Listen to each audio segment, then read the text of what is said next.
everyone, to our Groundskeeper chat series. I am your host, Meg Kruger, and today I am joined by my wonderful friend, which this is very much a long time coming. We have been keeping him at bay. He's been chomping at the bit to get his, full solo Groundskeeper chat podcast, and we've just been stringing him along. But finally, Mr. Max Casper, head groundskeeper of the Reno Aces, is joining us today. Welcome, sir. Thank you. Thanks for having me. And if anybody at this point doesn't realize my sarcasm, my intro there was sarcastic. Max probably wishes he was anywhere else but here today. Because let me read a text to you listeners, okay? So let's see. Oh, I just lost it, but I had it there first. Let me find it. Here we go. So I texted Max a few, let's see, yes, 13 days ago. And this is what his upcoming weeks looked like.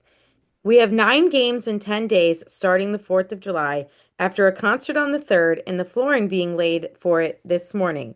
We've played 52 games as of June 29, and after this 9 and 10 games, we have 24 games remaining in a 2.5 month stretch. So we're fighting to the finish of this stretch. So for anybody out We there, did. you made it. You're on the other side.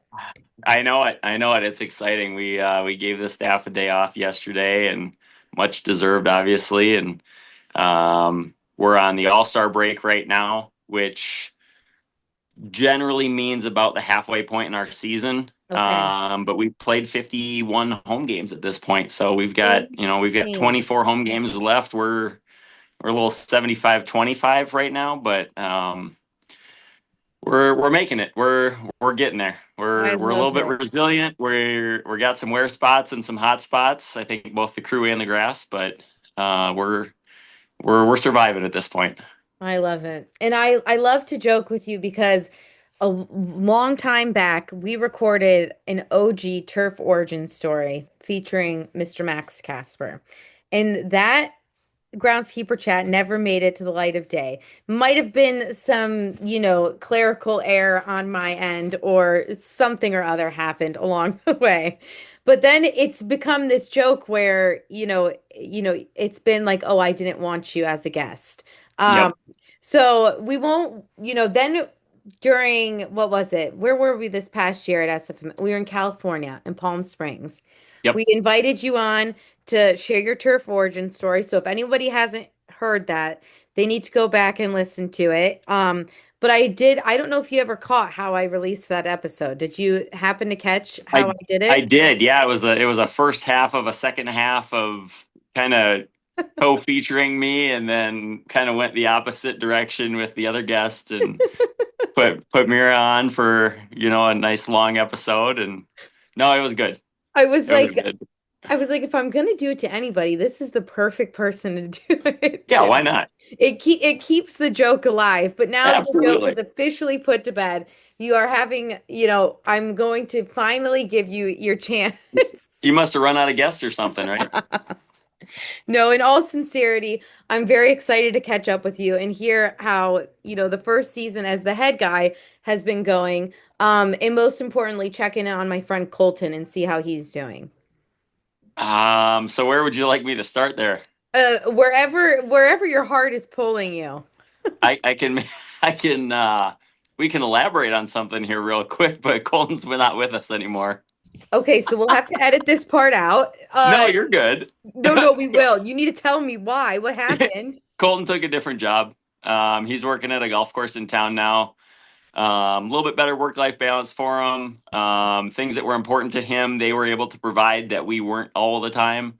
Okay. We did what we could. He's a big family guy. He likes being around his family and his cousins and his parents. And the golf course superintendent up there's been a family friend of theirs for years. So it made a lot of sense for him. We were Oh, definitely disappointed to see him go, but knife in the yeah, heart. yeah. So that's all Oh, kind of been a part of the whole first year process of highs and lows and lose an yeah. assistant and get shorthanded with 75% of your schedule on the front half. And Yikes. so we've been getting through it, but no, he's doing well. I texted him this morning, and he's liking his golf course stuff. He's learning how to cut cups and put cups where they're still playable but not too unplayable, and he's Yeah. learning to read greens a little bit better and stuff like that. So I love it. Well, we wish him all the best, truly. Definitely a knife to the heart because he was like my absolute highlight from this past conference. He had me like rolling over in laughter. And I can imagine having someone like him around is really helpful when you are at this point of the season and you for need that sure. comedic relief. Oh, absolutely. And not only that, like he knew, I still think of it in terms of the three of us with him, myself, and Leah. Yeah. Leah knew what we needed to do, and I knew how she wanted it done. And then when I was able to take over, Colton knew how I wanted it done and also how Leah wanted it done. So there was really a very, very seamless transition there where Yeah. everybody was really on the same page. Everybody was accustomed to it. Everybody'd been around for a couple of years of knowing what the expectation was and it not changing. So to lose, not necessarily the knowledge part, like you can replace knowledge, but the experience and being in sync with somebody as often as we were, um, irreplaceable type of a thing. We got a couple good candidates right now that we're looking to fill that role. But it's going to definitely take some time to get somebody that's on the same page with some of our expectation stuff here. So Truly, truly. And that kind of encapsulates what I really wanted to talk to you about today. And that's just the idea of like, at the end of the day, no matter what the pressure is or what the task is, like you have to present a final product for these teams to play on. And I just wanted to kind of check in and see how you've been managing, those expectations, the new role itself, but also just how you're performing under that type of pressure. well, I think you said it really well there. I think it really is a balance. Yeah. Obviously you want to put the best baseball field out on the field, best surface out on the field every night. Best surface that's ever been played on in baseball. Yeah. Is that a reality? Not so much, but you want to do everything you can. We try to think of it in terms of kind of two ways of we're a customer service industry. We need to provide for the players, for the manager, for our front office, those types of things. And then what we want kind of comes last.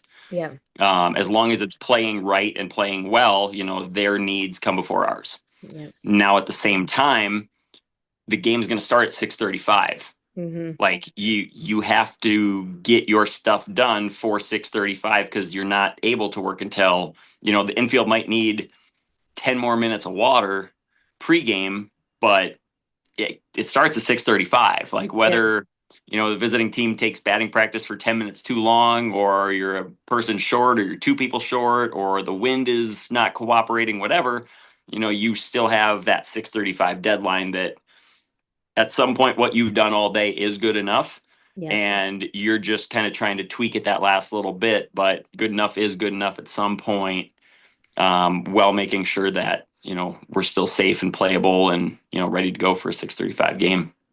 I love it. Is there anything when you were, taking on the head position that you were extremely intimidated by? Or even if you want to take it in a different light, something that was like, oh, this is going to be that you've found to be super thrilling in the new position. I think I've always been a big learner. I always like learning and trying new things and doing new things, and whether it's changing sprinkler heads or like I'm not a turf guy originally, Yeah. so the first time you're going out and changing irrigation heads or programming an irrigation system for the front yard or figuring out why something's leaking, or we had one a couple weeks ago. I gotta look at what day it was on the calendar here. It would have been right before our big stretch. Yeah, right after Colton left, the Monday before a big stretch, I saw a little wet spot on the baseline, and didn't really know what it was. Yeah. It was in a spot that we didn't have a head. It just didn't make a lot of sense, and I was like, that's bizarre. Whatever. Kind of dug into it a little bit. Um, didn't really find much. Was like, you know what? Let's check it out tomorrow. Figure it out tomorrow. Yeah. come in that Monday and we start digging and we find there's a leak and it's coming from this direction. So we dig in that direction and it's coming in a different direction and we dig in that direction. And we ended up digging a pretty substantial hole, day before a game Yeah. and trying to backfill it back. It was a hole that was between the baselines. I mean, Yeah. it was between the foul lines. So it's in play. It's a playable area. There's going to be traffic. There's going to be players on it, whatever.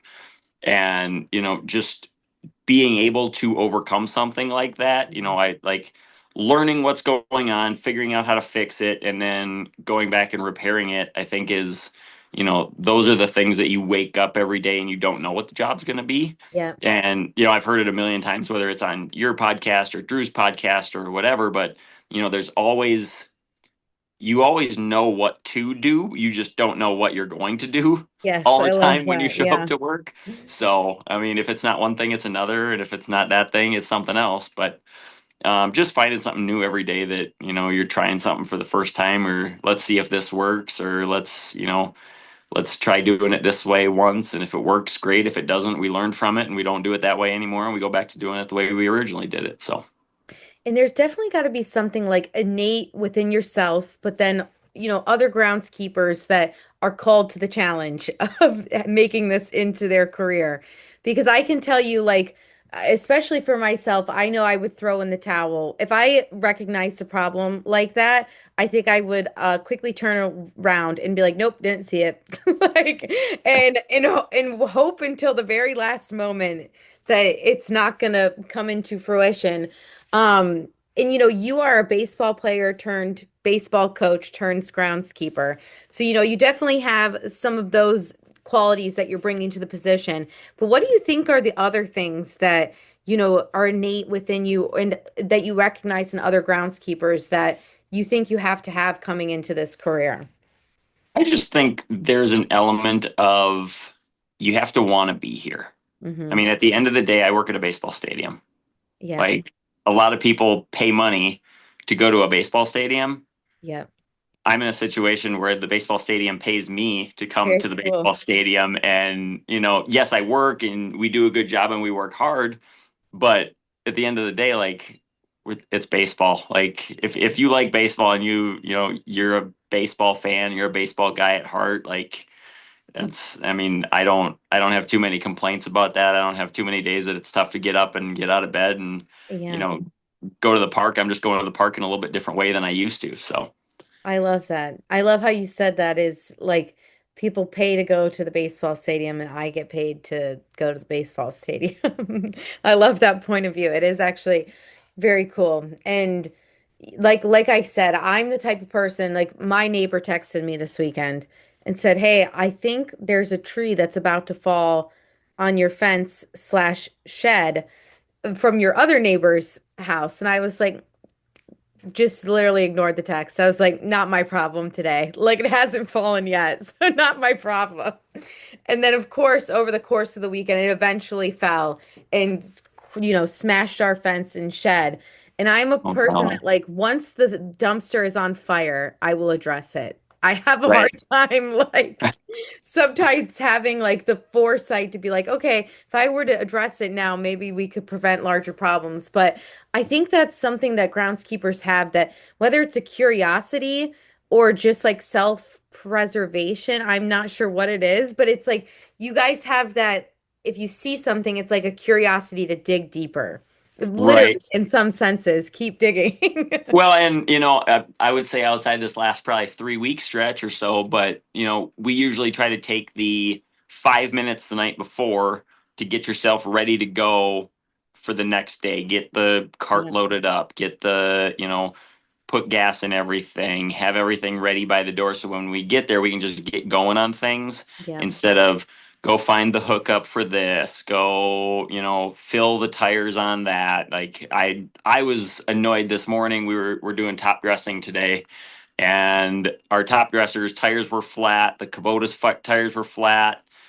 Everything like I wanted to get going at 9. yeah, By the time we got all the tires pumped up and the electrical fixed and everything hooked up where we needed it to be, it was almost 10 and I had to show I showed our intern Alexis how to do the top dresser, and it's this button.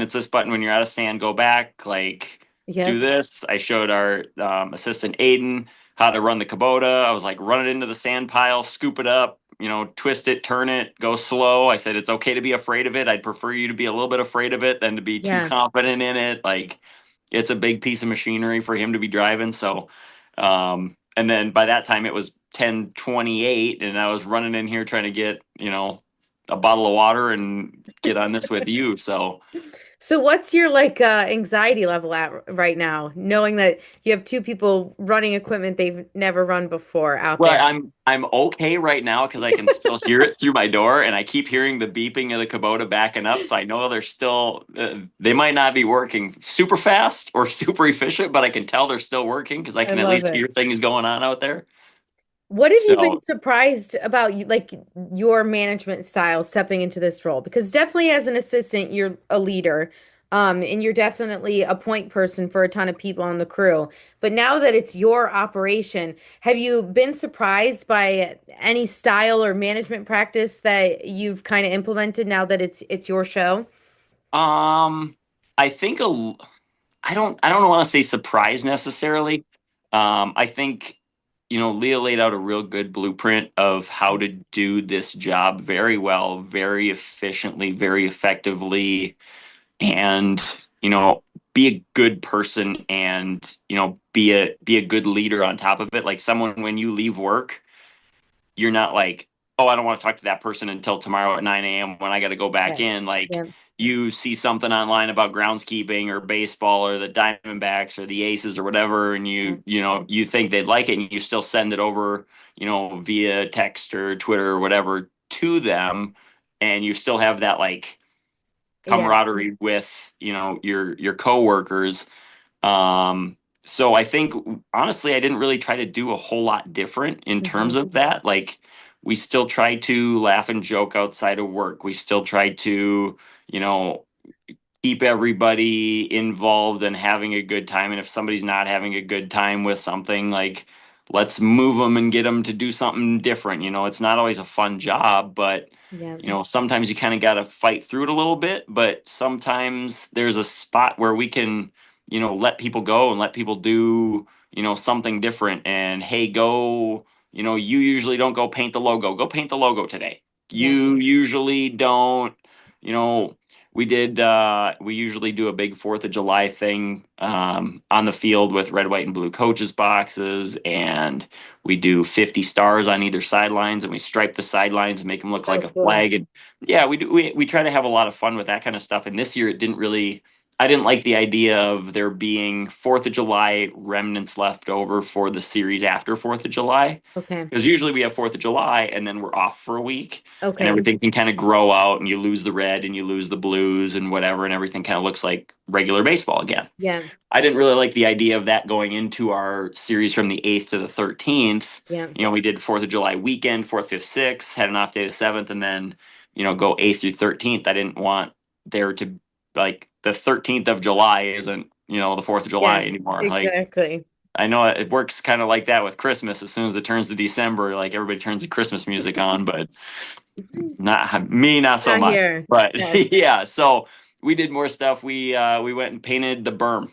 Our berm, we did. I think we ended up doing close to 200 red, white, and blue stars all the way across our berm, and Very cool. did something there where it would take a little bit more wear, work itself out a little bit more, but it wasn't something that was on the field and Yeah. noticeable for. You had to kind of go look for it if you want. If you're, oh, look, like there's a red star, they must have done something for 4th of July, whatever. Yeah. And we've got our robot mower out mowing it every day, so it's slowly wearing itself out, and it's coming out and turning back green again. So Very cool. I love it. And what have been some of the big events or things that have rolled through town? I know a lot of people had Banana Ball this season, but what are some of those things for you guys that you've accomplished? yeah, we had Banana Ball here. We had the Party Animals headlining the Okay. show with the Tailgaters. Okay. We had that for 3 days, and a practice day. So they came out on May 28th and had a practice. And then we had 3 straight nights of banana ball, 29th, 30th, 31st. Very cool. Um, Unbelievable. Crazy, fun, different, unique. I love it. Any of the terms you've heard to describe it was exactly what it was. Would love to have them back. I thought they did a great job. The fans here loved it. Their production staff was great. Their organization as a whole, I thought was really, really good. They Very cool. very, very respectful of the field. Surprisingly, on my end, I thought I was going to sit around and be like, no, no, no, no, Yeah. from things that I had heard elsewhere. But nothing but respectful people, shake your hand, look you in the eye, want to know who you are, what you do, how long you've been there. Very, like, just very, very genuinely good people. Wow. Very Um, cool. and which makes them so much easier to work with too. Yes. When you're good people and they ask for something, you're much more likely to say yes than somebody who just dragged something across your grass, didn't say anything, and then goes, "Oh, hey, by the way, can we do this?" Yeah. You Yeah. want to look at them and go, no, you just did not what you asked for, but you just Yes. dragged something across the grass. Like, you get one, you don't get two. So Yeah. no, they were incredible. They were awesome. They were fun. They had a good time. We had a good time. And It was not a in a bad good. day and not a bad day on the job to like have that t level of entertainment as well. No, it was nice. We had a couple game day guys come in and we tried to schedule them. All of them wanted to, work the banana ball games. And Yes. from our end, when the game gets going, because it's such fast paced, there's not really a ton to do. Okay. So we're not changing bases. We're not dragging in game. We're not, there's nothing really for us other than set up and tear down. So it was a nice way to, get our guys in, show them a little bit of appreciation, be like, hey, here's an opportunity to come to a unique event and watch something go on our field. Like, thank you for all the hard work you put in early in the season. We had three Yeah. weeks of games in April, plus a week of high school games in April. So the field got Jeez. barely any rest along with our staff and crew and whatever. So just to kind of at the end of that be able to say thank you for, putting all the time and effort in early in the season, like just kind of sit and hang out and watch a game, and then when we're done, like, we'll be done. You can kind of have a off night for the most part and Yeah. just sit and watch a 2 hour game. I love That it. was a pretty unique opportunity for us this year. And then we've had corporate batting practices, kids run the bases. Fun. Like anywhere else, we've had a couple additional fireworks nights this year. We had Reno Philharmonic Orchestra came out and played their Pops concert on the 3rd of July. Very cool. So that they put on probably a 2.5, 3 hour show, Very cool. right out behind the mound, out to second base, and they play Fourth of July theme music, and they play some of their stuff from their other shows that they have coming up. So I think this year they had some Star Wars themed music and Harry Potter stuff, I and love it. so yeah, we've been busy to this point. So, but we're Jack getting of all through it. trades, truly at the end of it. It's like, what is so, and when someone asks you what you do, it's not like how can you even encapsulate that? I Oh, generally just try to tell them I cut some grass. I yeah, work in I work in landscaping. I love That's it. about as well as I can do. What is at that point where you go deeper? Like, what do you need to see from the person in order to like explain the full gist of it? Well, it was funny. I was trying to, like, my mom understands baseball. She understands enough about groundskeeping. And I was trying to explain like some of the stuff we were doing, and she was asking the whys and whatever. And she was like, oh, okay, whatever. And like I could tell she kind of got it, but didn't like fully grasp it or anything like that. And she actually came out to visit end of May. And, I was up at 5 in the morning and got up and went to the gym and went from the gym to work. I was at work by 7. We Yeah. had party animals that night. And I got home at like 11:30, and she was like, oh, like, what a long day, whatever. And I was like, yep, like, no big deal, whatever. Didn't really think anything of it. And then my alarm went off at 5:30 the next morning to get up and go to the gym or whatever. And she goes, you're getting up already? And I was like, yeah. I was like, it's time to go. Like, we got to do This it is a again. daily thing. Yep, this is how we do it every day. And then she came to the game that night and like saw us, break down the field, and um, you know, post game flooding and dragging everything out and patching, So mound and cool. plate and whatever, and like kind of got a more of a hands on Yes. explanation of it.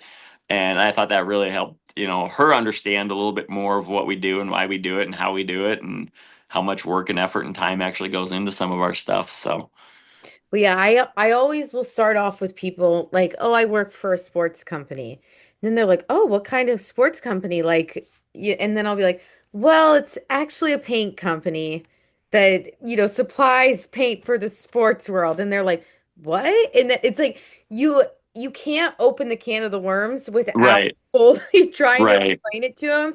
But then you can see that you lose them about like, 10 sentences in when you're Yeah. like, it's a paint company for the sports world where actually our customers are the groundskeepers taking care of the fields. Yep. And it's like and I have nothing to do with groundskeepers, but I run a podcast like and you lose them somewhere in there. Yeah. But I think that also, is why it's so hard to get this industry on people's radar when we talk about the next generation, because it's like, how do you possibly put this in a tagline or an Right. elevator pitch? It's like, Well, it's impossible. I think the whys are so important. Hmm. And I think if people understood the whys more than, and I can say this as a former non-groundskeeper, Yeah, as if I understood the whys the way a normal person understands the why, if I would have that perspective, I think there would be a lot more interest in things. But definitely. like you said, you usually get to a point. I think my point is usually the term like aerate. As soon as I Yes. say aerate, people are like, "Yeah, I'm done. That's it. I'm out." Oh, But that's funny. you try to slow them into it, and yeah, we mow the grass and we make it look nice, and we water the dirt and we make it playable and not dusty. And well, why do you water it so much? And I'm like, oh boy, here we go. Well, we want it to maintain that same hop off of grass and dirt. Yep. Well, how do you do that? And I'm like, oh, I don't know if I don't know if you really want to know all these things, Buckle but up. no, I think that's a big piece is if more people understood the why we do things and Hmm. understood, what we're trying to accomplish, I guess, Yep. I think there would be more interest, but it's so hard to, you know, group somebody into what we're doing and immerse Yeah. them in, a day in the life type of a thing. I think I think you did a video with ASU, Yeah. and I know Leah's done videos and Drew's done things, and of day in the life type stuff. I think those are so good because it shows so much. It might not be, a typical day or a perfect day for Hmm. it, but there aren't a lot of those typical days or Yes. perfect days in this industry. Like we were out pulling cores yesterday, and all of a sudden I'm looking at my phone. It's 102 degrees, and I've got hot spots all over the field. And I'm like, okay, but if you were out filming a day in the life, Yep. That would just, that's not an yeah. ideal looking day in the life. But that really is truly what a day in the life of a groundskeeper looks like. So Yes. Well, and how do you give that crash course to somebody when it's day one on your crew and like you need them to understand that like we're doing this for safety first and foremost, but playability, aesthetics, all of those things. How do you get them to buy in when you kind of need them to buy in immediately? I think the biggest piece is leading by example. Yeah. I think you don't really have an option but to fall in line when Yeah. everybody else is already in line. So when you set that standard with somebody on their first day, and the longer they're here for, that standard is established with now me. And Hmm. then, like, as we're trying to bring this new assistant in right now, we have a standard set with me, we have a standard set with Aiden, we have a standard set with Alexis. Yeah. They know the expectation. If you're the extra person, you're not going to be the slow walker in the group of four. You're Yeah. going to walk by yourself. Yeah. And Yeah. there's not a lot of people that won't kind of conform to that, I don't Yeah. think. You either get in or get out in a big hurry, and I think people figure that out pretty quick. And I think like our game day staff has kind of seen that this year too of, and group Colton in with that too, I feel like I work pretty hard and pretty fast. Yeah. Colton worked pretty hard and pretty fast. Alexis works pretty hard and pretty fast. Aiden's working pretty hard and pretty fast. Yeah. Like now our game day guys come in and they see the four of us. or now three of us, but they see us working hard, working fast, having a direction, trying to do something. Yeah. They might not know what to do, but they'll pick up a broom and sweep the shop. Yeah. Yeah. They'll go organize some things in the corner. They'll Yes. go like they'll figure out that like hands on your hips and standing there doesn't really fit in with what we're trying to do. Yes. Yeah. You know, they'll find something, they'll look busy, I mean, I'd rather have people out looking busy and doing things that I don't have to sweep the shop now. Yeah. You know, Yeah. I don't have to organize the corner now. I don't have to scrub a base now Mhm. because, you know, we've got Owen comes in or Kipper comes in or Bob comes in and, you know, they all, you know, fall in line with how we do things. And now they're helping set the expectation for our new game day staff that comes in. Yes. So I think it's just kind of that, you know, never ending circle of we're showing something, they're showing something, they show something, they show something, and it just continues on and on and on and on. I love it. And one thing that's, I need to get clarification on is whether or not you have found a shop cat or replaced Smalls. Well, we have not. I just Would keep be the coming in with the hard-hitting questions here. well, we have not would be the short answer. We almost had a Smalls visit last week. Okay, yes. A Smalls owner that shall remain nameless um, came to town over 4th of July and had the option to bring Smalls or her paddleboard, Oh, and a decision was made. And I didn't necessarily agree with the decision. that's No, amazing. she left her at home and she got cat sat and had a great time and was in all the videos and got was just fine and dandy, whatever, but Oh my gosh. didn't get to go on vacation. Truly the life that Smalls lives. Like her journey. Like what a success story. Went from, chasing Rags to mice, riches right there. rags to riches. She was a homeless cat on the side of the river and just stumbled into the palace here. So It's amazing. It's my favorite story to follow along with. So you need yeah. to get yourself a Smalls. Yeah, we'll see. You'll see what stumbles in.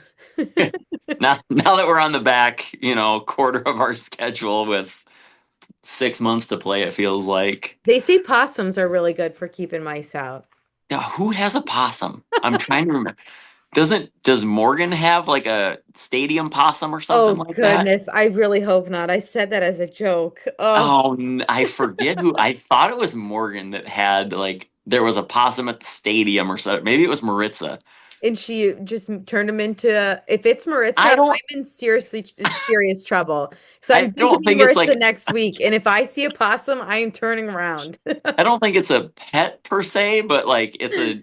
It's They a. they're keeping it around in some They're sort. not getting rid of it. I don't Oh my think. gosh. Oh goodness, yeah.